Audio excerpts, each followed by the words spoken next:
साईनाथाय नमः।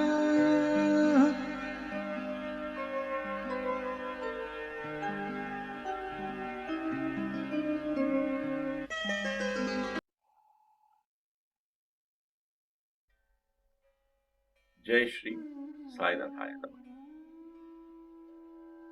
गुरु पूर्णिमा सामने है और जितने भक्त होंगे गुरुओं के, वो लोग इस दिन के लिए काफी तैयारियां करते होंगे कि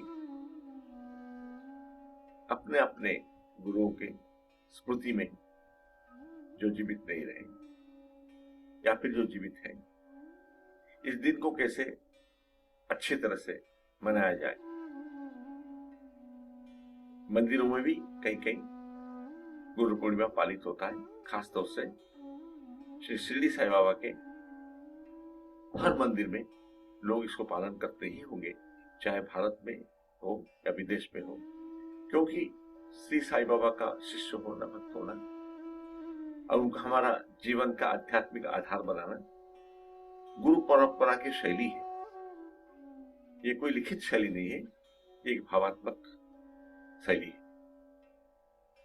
तो इस बाबा ने इससे बोला, जो लोग की साई सचित्र पढ़े हुए, कि गुरु तत्व जो है हर समय हमारे साथ रहता है।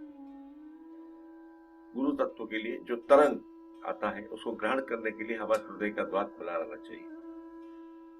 ये हृदय के द्वार से अनुभवित होता है, ये बुद्धि के द्वार से नहीं। बाबा शिरडी में बैठे हुए हर समय पूछा करते थे, अरे तुम लोग वाड़ा में क्या बात कर रहे थे, अरे श्यामा तुमको क्या बता रहा था। नाना साहब चंद्रपुर को कुछ बोले कि जब वो मुस्लिम महिला को देख के थोड़ा सा आकर्षित हुए, बाबा ने बोला था कुछ तुम मन को नियंत्रण करो, कैसे करोगे। तो शिरडी साईं बाबा ये चाहते थे कि शरीर क्या खा रहा है, क्या नहीं हो रहा है, क्षमता क्या आ रहा है, नहीं हो रहा है, धन कितना मिला, यश कितना मिला, ये सब अल्पकाल स्थायी है, क्षण स्थायी है। और ये मन अगर अपने नियंत्रण में आ जाए तो जो भी चीज हम पाए हैं उसको यथार्थ मार्ग में पवित्रता से भोग कर सकते हैं। और अपवित्र वस्तुओं के प्रति आकर्षित होकर जीवन में हम लोग माया के जाल में फंस जाते हैं, वो रुक जाएगी। लाखों लाखों भक्त बाबा के टाइम में हजारों आते थे, सबके जीवन में परिवर्तन हुआ, परिवार में व्यापक परिवर्तन हो गया। एक विशेषता है शिरडी साईं बाबा की, जो कि उनके समय से चलकर आज तक भक्तों का अनुभव है कि जब भी शिरडी साईं किसके जीवन में प्रवेश करते हैं तो उसके अंदर कुछ परिवर्तन होना शुरू हो जाता है। उसके कठोर गुण जो होता है या अनावश्यक गुण जो है, वो आस्ते आस्ते उसको छोड़ के चले जाता है और उसके अंदर मधुरता, कोमलता, भावुकता, त्याग, सहिष्णुता, ये सब गुण भी उसके अंदर विकसित होने लगते हैं। ये जो साई शक्ति प्रवाह प्रथम मिलन में इतने जोर से आता है, इसका प्रवाह इतना तेज होता है कि आदमी कुछ दिन तो किंकर्तव्य मूढ़ हो जाता है, उसको समझ में नहीं आता कि क्या कर रहा हूं मैं। वो अपने में इस परिवर्तन में देखते हुए आश्चर्यचकित हो जाता है और कुछ दिन तक वो आसमान में उछल जाता है। ये हम सबके अनुभव है। पर क्रमशः जब इन गुणों को व्यवहारिक रूप से आता है, वो बाकी साई के डिवोटी के साथ मिलता है, उनके बारे में पढ़ता है, पूजा करता है, आस्ते आस्ते आस्ते आस्ते ये गुण उसके अंदर स्थायी होने लगते हैं और इसका जो ये जो स्तब्धता उस समय का, वो समाप्त होकर एक व्यवहारिक रूप से सामान्य जीवन में परिवर्तित हो जाता है।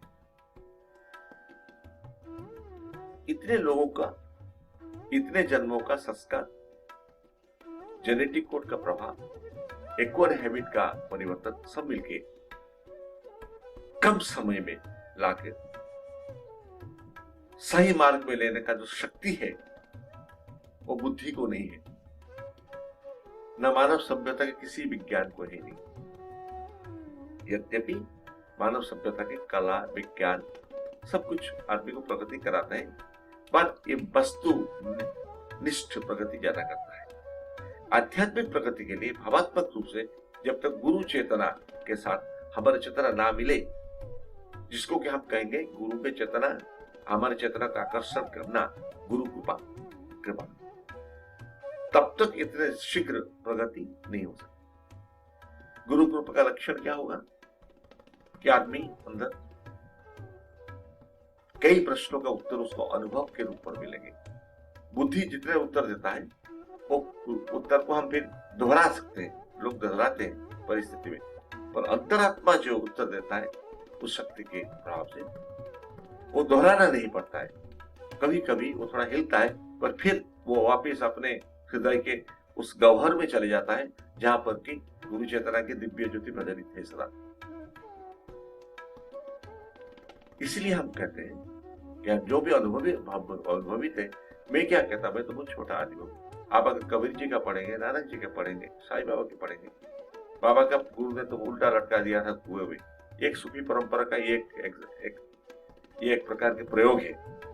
तो बाबा ने कहा ये नहीं, सूफी इज्म में इसका प्रयोग हो रखा है, उल्टा लटका दिया कुएं में परीक्षा करने के लिए। अब जब आए गुरु कुछ घंटे के बाद पूछा कैसे लग रहा है, बाबा रस्सी में उल्टे लटके थे कि बहुत आनंद आ रहा है। इसका मैंने क्या हुआ, मैंने एक प्रतिकूल, मैंने देखने के लिए तो एक प्रतिकूल परिस्थिति था, और वो प्रतिकूल परिस्थिति हम डर जाते तो आनंद हमको नहीं मिलता। हम ये मानने के लिए तैयार नहीं कि शिरडी साहब झूठ बोले होगा अपने गुरु को, क्योंकि तो ना वो झूठ बोलते, ना कबीर जी, ना रामकृष्ण परमहंस, ये सदगुरु कभी झूठ नहीं बोलते, कभी नहीं, क्योंकि वे सत्य में प्रतिष्ठित है, सत्य का आरूढ़ है, उनका जीव से असत्य निकल नहीं सकता। उनका कर्म, वचन और सोचने के अंदर तारतम्य, एकता रहता है, समानता। तो इसलिए उस आनंद को पाने के लिए भी विपरीत परिस्थिति में बहुत दुख में ना मुरझाए हुए जीवन को एक सुखद स्थिति में बचाए हुए इस विपद को पार करना और आगे एक सुंदर दुनिया का परिकल्पना, जो कि गुरु शक्ति खुद पे खुद देता रहता है इंगित इसके बारे में। बाबा ने कहा कि सारे दुनिया चाहे उलट पालट हो जाए, पर विचलित न होकर तुम स्थिर भाव में देखो क्या आ रहा है, आगे आगे तक होता है क्या। और ये भी समर्थन उनका है कि मैं तुम्हारे पीछे हूं, मैं देख रहा हूं कि मेरे बच्चों का क्या होगा। चाहे जब समाधि भी छोड़े, उन्होंने यही कहा था कि समाधि में मेरे हड्डियां भी बात करेंगे, मेरे भक्तों के लिए दौड़ के आएंगे। आज चारों ओर ये शिरडी साई हल्ला जो पड़ा है, मंदिर बनते हजारों, भारत में नहीं केवल, वहां तो गली गलियों में बाबा आगे जैसे बोले थे, विदेशों में जहां पर मैं बैठा हूं, ये साई चेतना प्रवाह की जो दूरगामी गति है, ये इसलिए हो रहा है कि वो सद्गुरु जिसे कहते उसी प्रकार अपने महाकारण शरीर छोड़ने के बाद क्रियाशील है। ये प्रश्न आता है कि क्या शरीर छोड़ के कोई क्रियाशील हो सकता है? ये आध्यात्मिक अनुभव के ऊपर निर्भर करे। इस बुद्धि के जो हम जो यंत्र कहते हैं, आंख जो देखता है, मुंह जो बोलता है, कान जो सुनता है, ब्रेन जितना सोचता है, ये संपूर्ण नहीं है। ये अपने लिमिट के अंदर चलते हैं, सीमाओं के अंदर।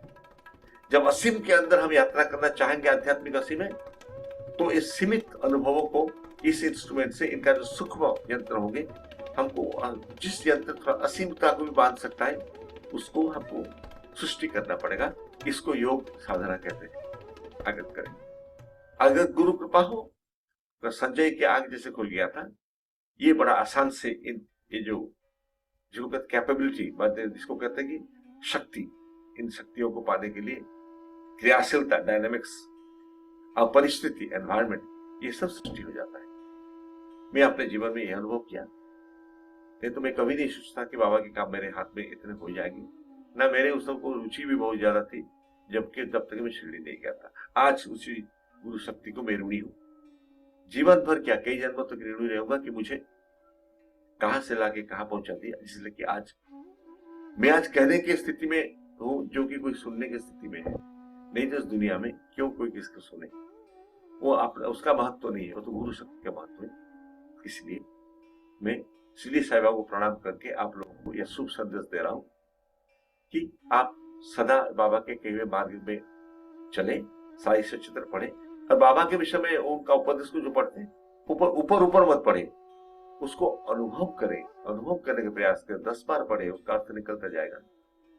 ये मत सोचिए क्या भाषा लिखा है, गांव की भाषा में लिखा गया है, आप बहुत इंटेलेक्ट है, आपकी भाषा अच्छा नहीं लगता, या तो ये क्या एनेक्डोट्स दिए हैं, मॉडर्न एनेक्डोट्स क्यों नहीं दे रहे, ये इसमें मत जाइए। जैसे हर स्थिति में साहित्य उसी कालीन इतिहास का प्रतिबिंब रहा, उस समय वैसे ही होगा। वैदिक साहित्य संस्कृत में जैसे लिखा गया वैसे लिखा गया। आज वो नहीं लिखा जाता, और कुछ भाषा लिखा जाएगा, कल के इतिहास आके उसको देखेगा। गुरु परंपरा में इस प्रकार समाज में उसका प्रतिफलन मैनिफेस्टेशन जैसा रहा वैसे ही रहेगा, पर तत्व एक ही है। इन शब्दों के साथ मैं सबको शुभकामनाएं देके श्री साई को प्रणाम करके यहीं पर रुकता। जय श्री साई।